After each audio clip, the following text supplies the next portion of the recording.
So tell us about yourself, Charles. Kaylee, I've developed a passion for the subject leadership. I've grown up in Port Elizabeth, beautiful part of the country. We here filming at Bushman's River, which is my current home. Middle of COVID, life threw some curveballs at me and I decided to shift to this little place of paradise.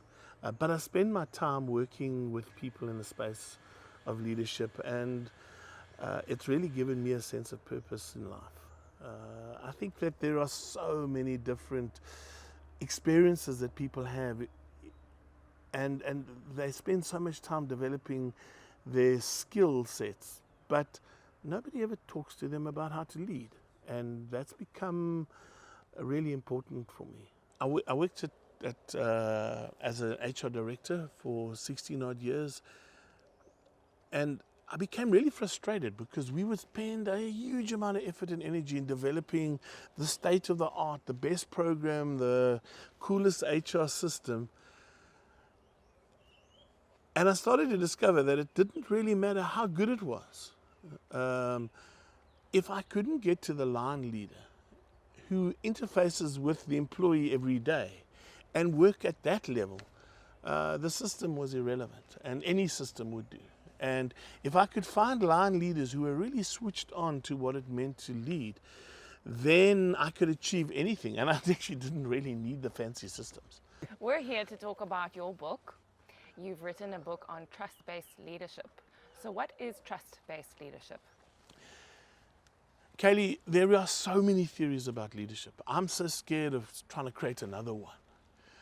But the reality is that theories in themselves are useless until someone has made a heart shift about what kind of a leader do I want to be. In this modern world, trust is a crisis.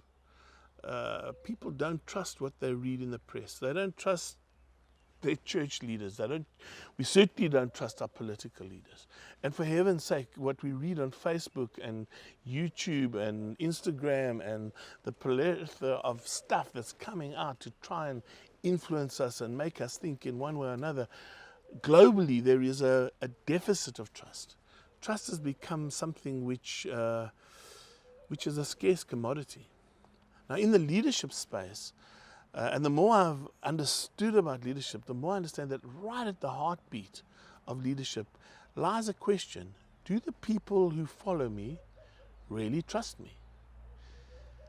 Why is that important? Well, if I don't trust you, you can get results because you have power over me. You have a title, manager, supervisor, team leader, and you can give me an instruction and I must do what I'm told. And so you will get results. But my heart will be absent. And when I work for somebody that I trust, I bring my best game. The most creative Charles arrives, the most innovative person, the person who really can perform with superpowers. Yeah, I think trust-based leadership is about a choice as opposed to a theory.